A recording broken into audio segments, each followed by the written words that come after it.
Thanks for joining the Savvy Ladies Wednesday Wisdom webinar. I'm Maggie Montemuro, and I'm the Marketing Manager at Savvy Ladies. Here's a reminder that if you have any questions during the webinar, you can type them into the chat box or email info@savvyladies.org.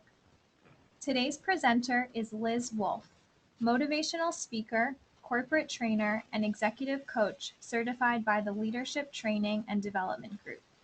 Liz has been leading trainings for over 20 years.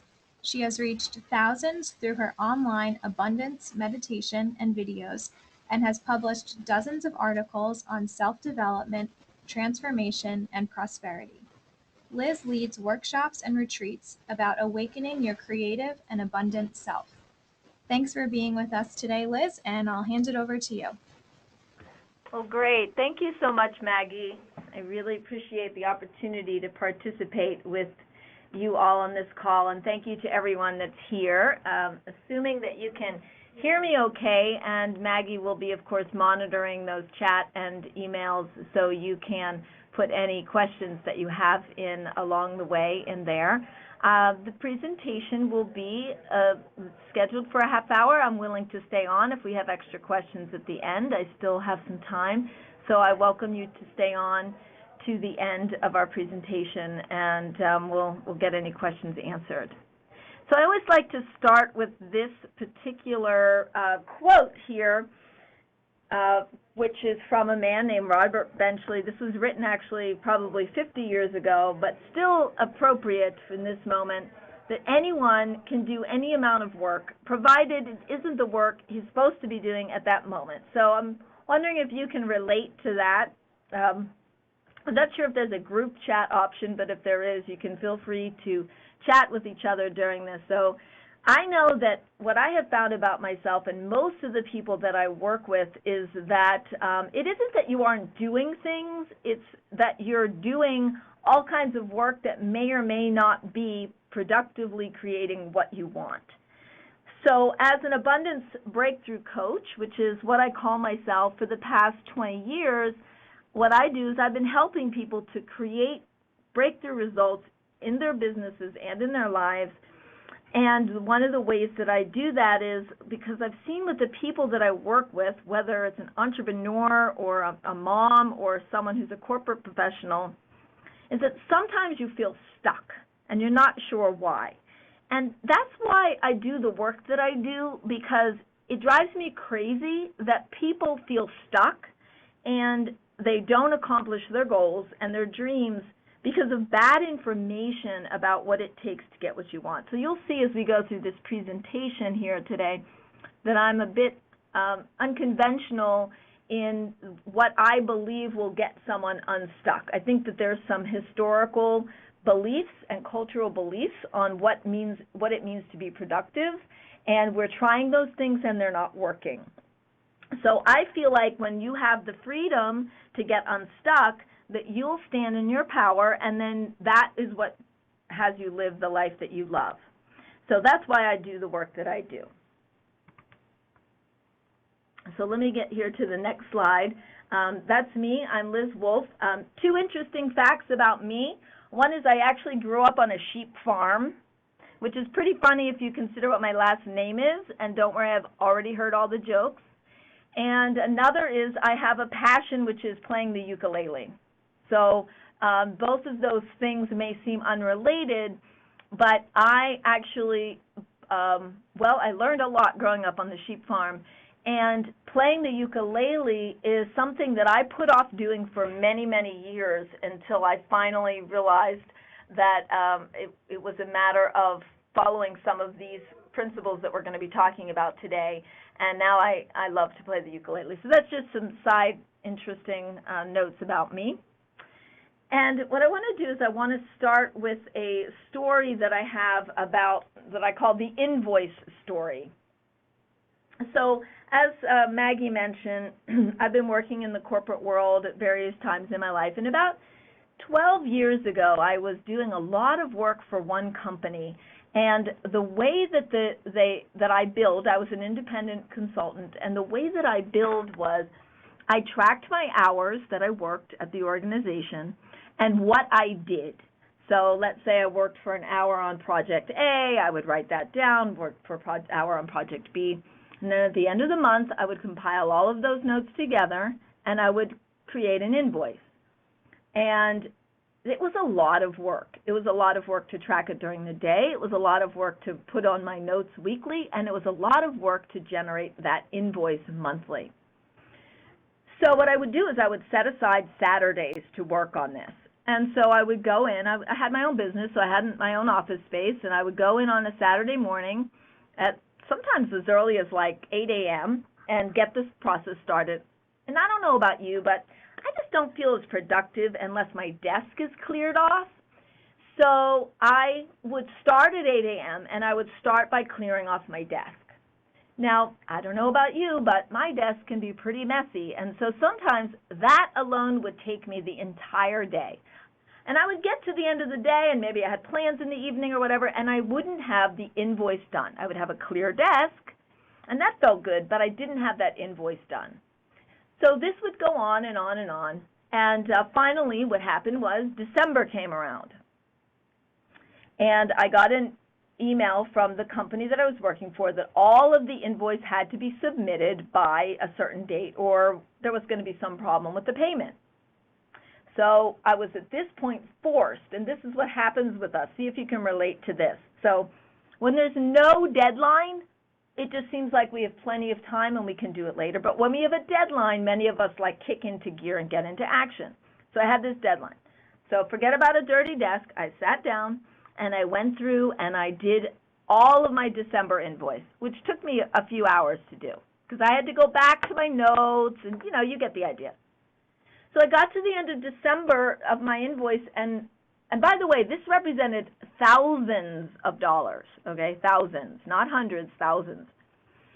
So I did December, and then I went and I realized, oh my goodness, I didn't ever do November. So I went and I did November a couple hours later. Remember, I had a deadline now, right? I realized I had never done October. So I had 3 months worth of invoices worth thousands of dollars that I had never done. And I sent it all in to them, but I sort of had this that pit in the stomach, you know, like, uh-oh, this might not go as planned.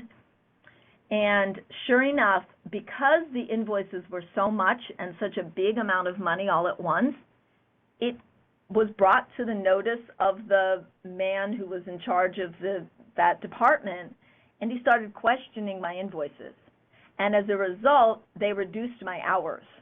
Had I done all of those invoices just along the way, he probably wouldn't have noticed. Maybe he would have, but he probably wouldn't have. So that's why I want to throw out a couple of statistics to you about how procrastination can affect us. And the first thing I want to say is that 40% of people have experienced some sort of a financial loss due to procrastination. And that's my invoice story. That's an example. And just ask you to think for yourself what times I'm sure that I could probably talk to you about your expense reports that you haven't submitted, or the receipt that you meant to submit to, or maybe somebody owes you money and you just haven't followed up with them. So many of us have financial loss due to procrastination. Many of us spend 40 hours of delayed time in order to avoid just 5 minutes of work. So I'm not sure how they do this study, but I could tell you that I have avoided for a long time making a simple phone call, for instance. We lose 6 hours a week searching for information because it's misplaced, because we didn't put it in the right folder, or because we didn't do something with it. So we spend a lot of time on that. And my favorite is this idea that we spend about $65 billion on gift cards, but we don't redeem $6.8 billion worth of them. So think right now for yourself, do you have some gift card that's sitting that you got at Christmas? And if that's true, you can post in the chat to say, yes, I have that. So, remember Borders bookstore? I don't know if you ever shopped at Borders. So I had a $75 gift certificate. I waited so long to redeem it that they went out of business. So that $75 was basically essentially worthless. I mean, obviously, because I couldn't use it, but all I had to do was go to the store, and I think I could have even used it online. So we're we're letting a lot of, some of us complain, I don't have money, or my cash flow isn't the way I want. Well, we're procrastinating on these things. So what I want to ask is, I want to show you now a list of why we think we procrastinate. And I have a few items, excuse me, to put on this list. So the number one reason I think that people think they're procrastinating is because they're lazy. And I want you to ask yourself, have you ever said the words to you, "I'm so lazy"? Or have we ever described someone else's behavior as being lazy? And that's the reason, I just didn't feel like it. I'm a couch potato. I just was feeling lazy that day. So hold that thought, because I'm going to come back to lazy, because this is one of my major misinformation points. I think that lazy. Another one that we will tell ourselves is that we're inefficient. I'm going to click through a few more of these and see if you can relate to any of them. We call ourselves stupid. We think we're ineffective. We call ourselves careless. And we say that we're not disciplined. So raise your hand or chat and type in to say if you have ever said to yourself, "If only I were more disciplined." If only I were more disciplined. And you think that that's why that you have been procrastinating. And then you can fill in the blank here. So there could be something that comes up for you that I haven't listed here, so you know why you think you procrastinate. I want to be very clear about something here. These are stories that you're telling about yourself that you believe are true, but that are actually not true.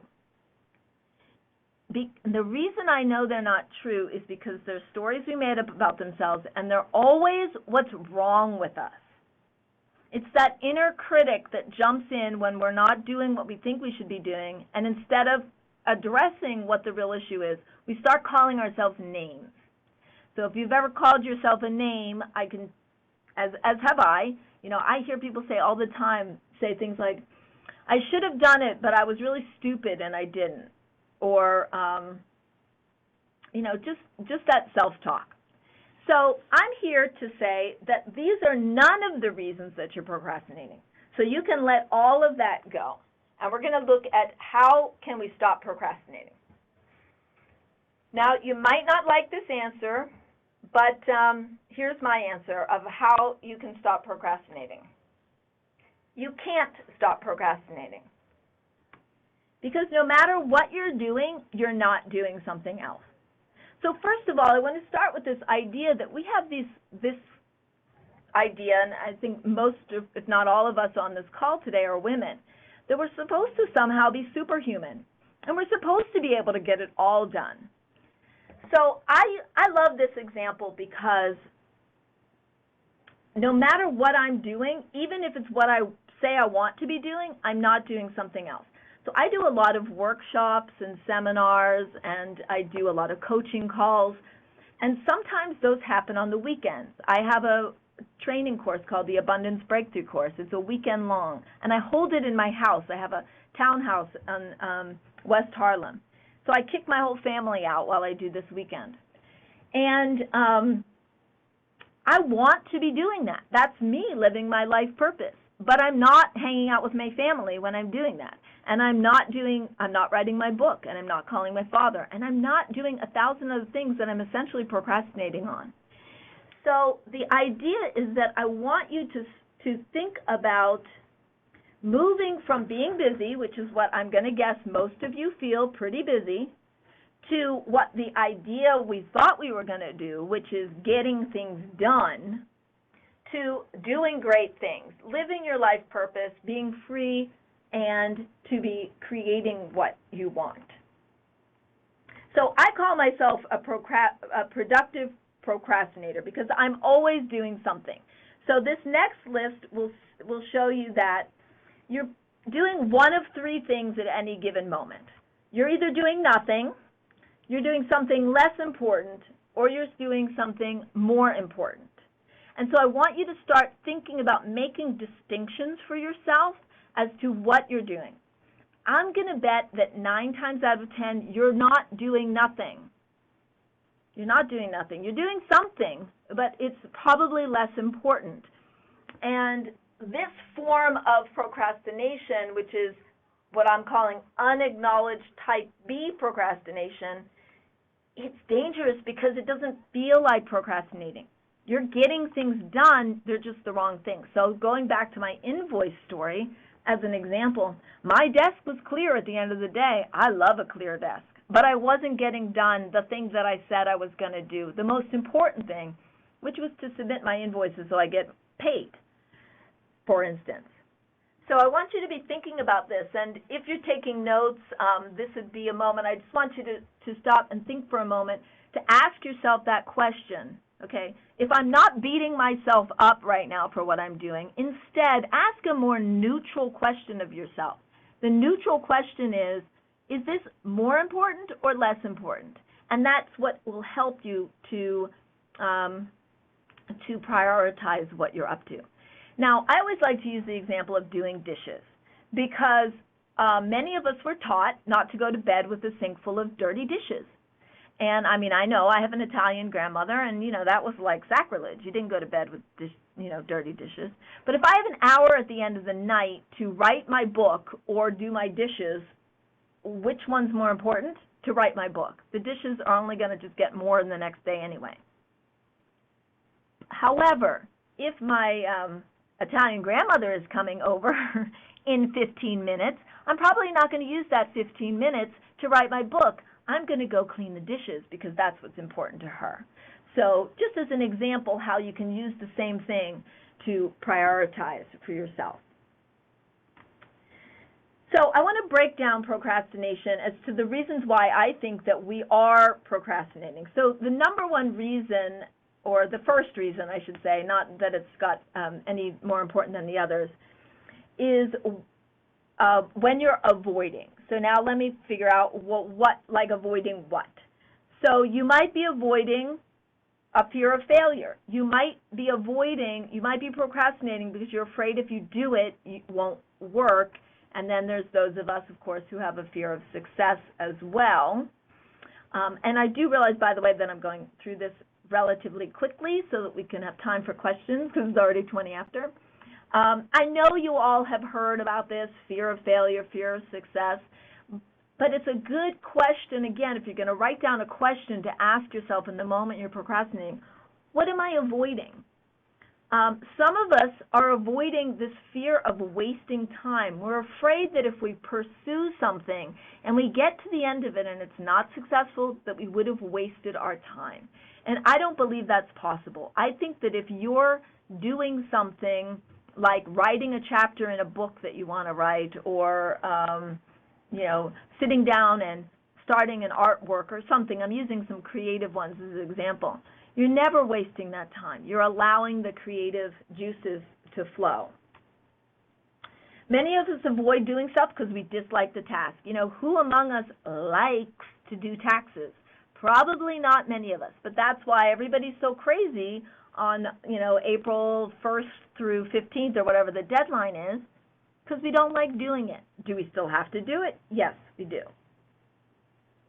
Some of us are avoiding responsibility because if we do it and something goes wrong, then we're the ones responsible, and we don't want that. And the other thing that we are avoiding doing is making a decision. Some of us spend a lot of time procrastinating, saying we can't make the decision. And I had a realization for myself recently. I realized that I make a decision, but then I keep acting like I haven't made the decision. Like I'll book a ticket to go someplace or do something that I waited too long to do, and then I'll be like trying to change my plans or something. So there's something about making decisions that's challenging that, to ask myself about. And so, for example, being productive to avoid doing something, I've already spoken about that today. That's like clearing off my desk or cleaning the dishes so that I don't have to do something.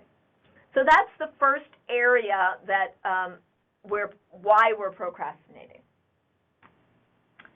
The second area are my thrill seekers. Okay, so who among us has not waited too long and done that thesis paper or something, that report, waited till the last minute, and then got it done just under the wire, and you remember that euphoric rush that you had. Some of us, I mean, this might sound crazy, but some of us are addicted to that rush. Some of us don't ever start those projects ahead of time because we are so accustomed to thinking that at 4 a.m. is when we're really the most creative. We wouldn't know if that's really true because we never started 2 weeks before, but we're waiting for the last minute for that euphoric rush. And then there are my time optimists.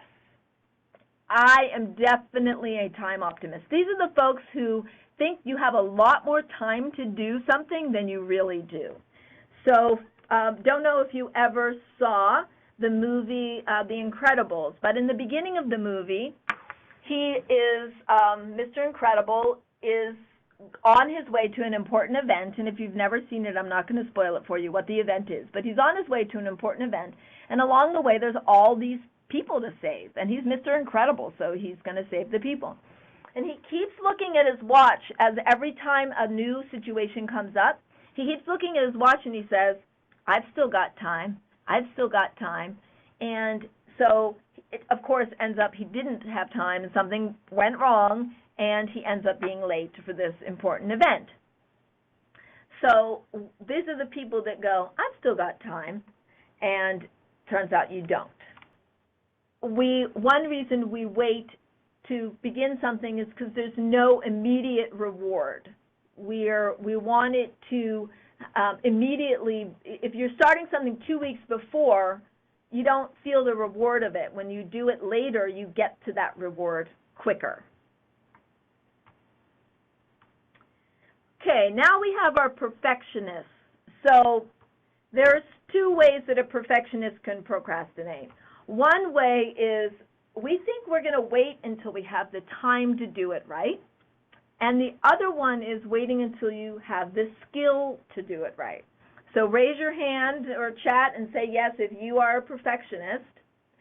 I was told a kind of a cool sentence or a little saying from a friend of mine recently. He said, good now is better than perfect never. And it's funny because I kept saying it, good now is better than perfect later, and he kept shaking his head and going, no, no, no, Liz, no, perfect never. And I just couldn't grasp that because as a perfectionist, I really wanted to say perfect later. Good. I felt like I was giving something up to do it good when I could do it perfect later. He's like, no, no, no, never, never. So perfectionists will wait forever and stop because you think you can do it perfectly, but you cannot do it perfectly. Okay. So let's move on to the section here about how to get around some of these. My favorite, I said we were going to revisit this. I just don't believe you're lazy. I'm sorry, I'm just not buying it. I love you all, and call yourself lazy if you want. I think it's an unproductive use of your time. I don't believe you're lazy. I don't believe it. And the reason I don't believe it is because I have a feeling, a strong idea that you are instead, what's happening is you're resisting. You're resisting something. Now, I learned something recently, a year or two ago that was so interesting to me. You know how we all talk about the law of attraction, the law of attraction, the law of attraction, and then you go out to do the law of attraction and you read the books and you meditate and you join the meetup groups and you do all that stuff, but it's just not coming to you the way you were hoping or expecting. So I was looking this up and I was pondering this, and it turns out that there's also a law of resistance. Who knew? There's a law of resistance. So what I started doing is when I found myself slowing down and calling myself lazy, instead I asked a more neutral question, which is, what am I resisting right now? Because resistance will slow you down. No matter how tuned you are into attraction, resistance is going to slow you down. And unacknowledged resistance will stop you dead in your tracks. So ask yourself the question, what am I resisting? The second thing that that I believe very strongly is you got to get connected with your vision. I don't buy it. I don't buy that discipline is the answer. I really don't. Discipline has never worked for me. Motivation works for me. How am I motivated? When I'm connected with my vision. Let me tell you why that is. If I'm not disciplined, I can only make myself wrong for not being disciplined. But if I'm not motivated, I can get connected with my vision and I can motivate. Discipline comes with repetition. It is not a quality that you possess or don't possess. So if you've had that idea, you can just let that one go. Motivation. Have a plan. Have a good plan. Put a structure in place and think about it. I can't tell you how many people I talk to who don't have a plan. They don't have a budget. They don't have a structure. They don't have a plan in place. Put that structure in place and then just commit to just the first step, like 10 minutes.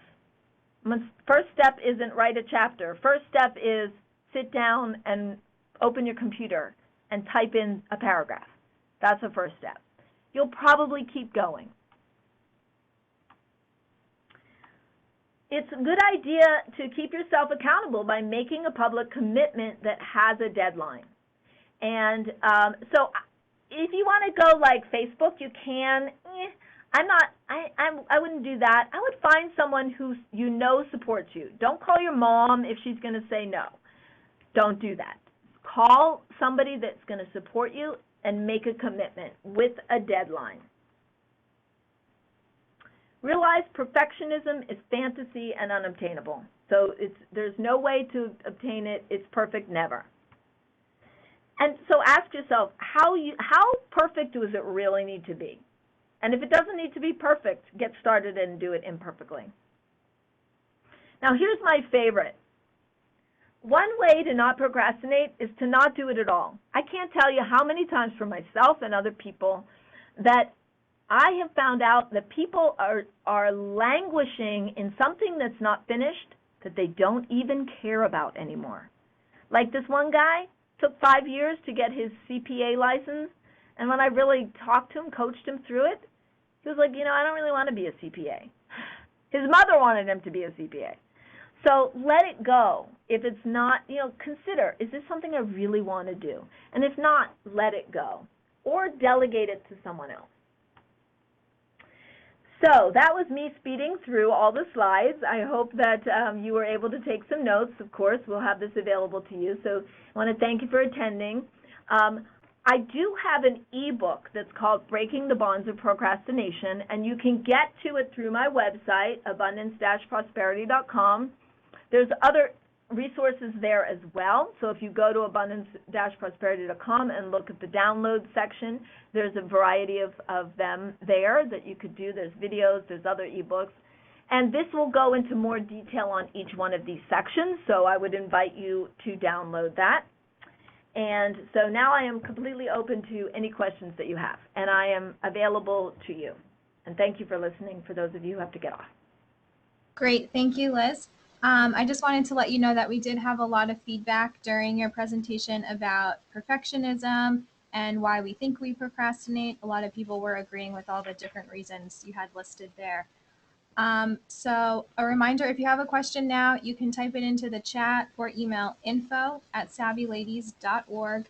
And the first question we had is, what can we do when we already know what we're doing is less important, but we're still doing it anyway? Okay, so what I would do if I were able to hear that, talk to that person would be, I would love to hear an example. So if that's possible to give an example. I would ask yourself the question, though, what am I avoiding? What am I resisting? I'm still doing it anyway. I find myself at the kitchen sink washing those dishes even though I said I was going to let them go. There's something that about the other thing, and then questions might come up like, well, I don't know what I'm doing, or I don't know how to do. That's another huge reason that people procrastinate. They think they need to know how to do something before they start it. So if there's an example, that would be great. Otherwise, does that answer? I had a comment on that of just kind of lounging around and relaxing. Okay. So relaxing is always a tough one because we all feel justified in our relaxation. So the question I would ask yourself in that moment is, that's kind of where the plan comes in. I want you to put scheduled time in your life for relaxation. And I want you to schedule time to work on the things that are important to you. So I have to trust that everyone knows when they're relaxing and when they're avoiding. There's times when I just want to go home and I know I'm avoiding because I'm watching a movie or I'm doing something or I'm trying to hang out with my kids. And I think that's important too. So I would challenge yourself on those questions. What am I resisting right now? What am I avoiding? And do I have a plan as to when I'm going to get started? Okay, thank you.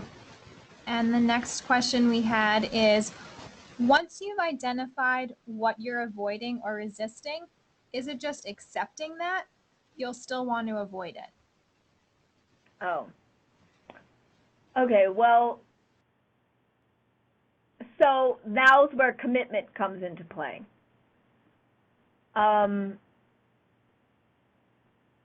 Because okay, so I'm a bit, as I said, unconventional around setting goals and doing things like that. So a lot of business coaches and a lot of coaches in general, what they're doing is they're coaching you to get something done, to accomplish it. I'm going to write a book, or I'm going to start a business, or I'm going to do whatever you're going to do. And then each week they get a coaching from their coach, and the coach that will say to them, okay, you said you were going to exercise this week, or you said you were going to call 3 people or whatever. How'd you do? And they say, well, I only called 1 person. Okay, great. So what are you committed to? Okay, I'm committed to calling 3 people. Okay, the next week they get on the phone. How many did you call? Well, I only called 1 person, or no people. So one of the reasons why I like people to set goals is because as soon as you do that, all the stuff that you weren't paying attention to because you didn't have to face it starts to come up. And that's when it becomes interesting. So you'll confront conversations about yourself, like I don't think I'm good, I don't think I have the skill, or I was always told that I was stupid when I was a kid, or I was told by my father, don't ever start your own business because you're crazy to do that. You won't have any money. So you can begin to confront those conversations. Does that answer that question? Yes, thank you. Okay. And the next question is there a way around fear of failure?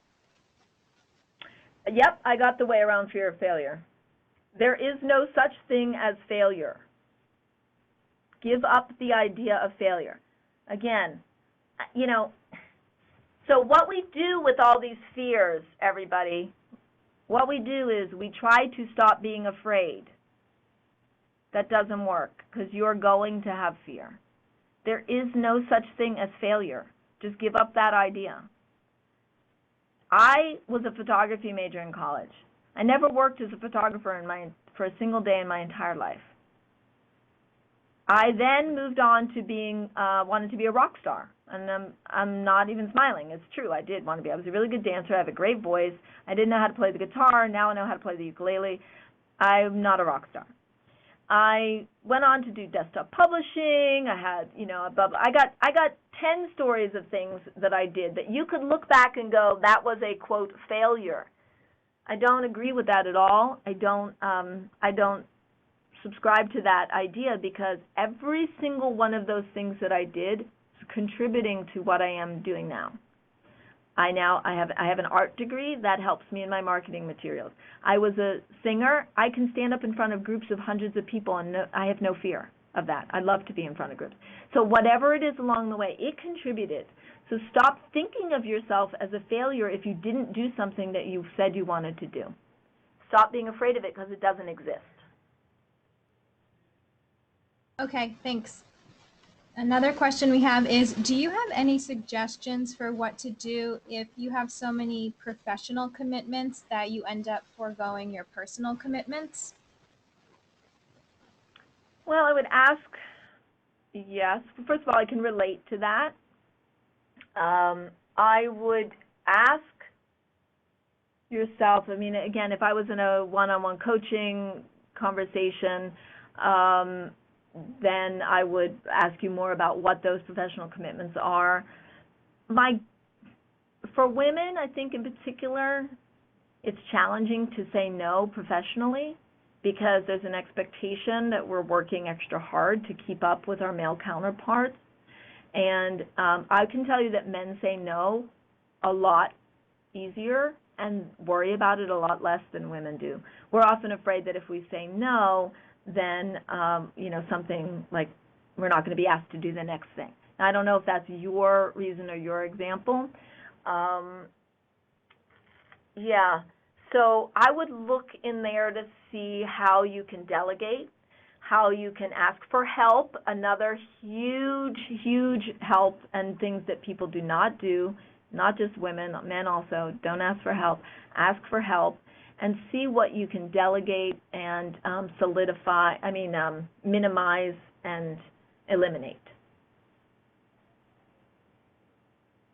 All right.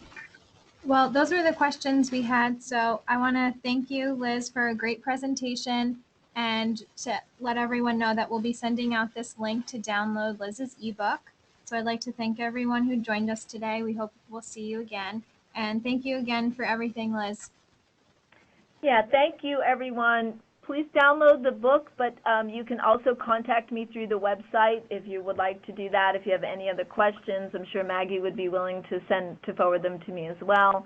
Yes. And I would love to have a conversation with anyone. If you would like to be in touch, please do. I have thoroughly enjoyed my time together on this, and I just really appreciate what Savvy Ladies is up to, because I think it's a really important a foundational expertise for women to have this in their lives. So I really want to thank you also to Savvy Ladies. Thank you. All right, everyone. Thank you so much for joining. We'll see you online somewhere. Thanks. Have a great day. Okay. Bye-bye. Bye-bye.